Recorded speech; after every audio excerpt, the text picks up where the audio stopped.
யார் எழுதுனாரு? பிச்சு திருமலை அப்படின்னு. சரணம் கூட இப்படி தானானார். இல்லைண்ணே, சரணம் சாஃப்டாக ஸ்மூத்தாக இருக்கும். அது பிகினிங் போது தண்டா டா டி த டர டர டர டர டி அப்படி அந்த அந்த தத்தகாரம் அவர் பிடிச்சி புதுசாகுது சொல்லிட்டு உடனே இதை ரெக்கார்ட் பண்ணிவிட்டு எனக்கு உடனே காமினார். அதே போல் அந்த என்ன ஒரு ஹோட்டலில் இருக்குமே அவருக்கு. ஆமாம், அங்கே வந்து அடுத்த ரெக்கார்டிங் டைமில் இதை போட்டு காமிச்சார். உடனே விசுக்கிட்ட ஃபோன் பண்ணி, ஏய் அவனை சிஷ்யா போட்டுக்கிறான் பாரு ஒரு பாட்டு, அதை கேள்றா. எனக்கு பக்குன்னு ஆகி போச்சுன்னா என்ன யாரும் சொல்கிறா. அப்போ விசு ஒரு நாள் ஃபோன் பண்ணுறாரு, நீ என்ன பாட்டு போட்ட இந்த கவிஞன் என்னை உயிரை எடுக்கிறாரு. இல்லை விசு, இது ஒன்றே இல்லை, இது பண்ண இல்லை சொல்லு. அப்போ சொல்லு.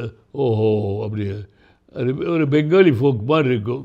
நாங்கள் போயிட்டு அந்த பாம்பே போனால் இந்த ஹட்ஸு கிட்ஸு அங்கெல்லாம் அசோக் பட்கின்னு என்னுடைய ஃப்ரெண்டு மியூசிக் டைரக்டர் கூப்பிட்டு போவார். இந்த பக்கா டப்பா வச்சு நடிச்சு பாடுவாங்க நைட்டெல்லாம், அதெல்லாம் கேட்குது. சிலது அப்படி இருக்கும், இந்த தத்தகாரத்தை பிடிக்குது பார்க்குறது. அப்படி அந்த மாதிரி வந்தது.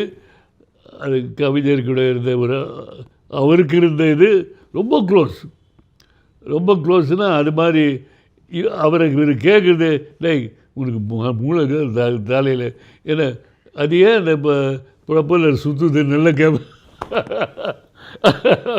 அது ஏன் சுத்தாத போவாதா, எங்கெல்லாம் உள்ளுக்குது, ஏன் முன்னால் வேறு அந்த மாதிரி எல்லாம் கேட்பார் அப்படின்னு சொல்லிவிட்டு இவங்க 2 பேரும் தமாஷ் பண்ணிக்குவாங்க.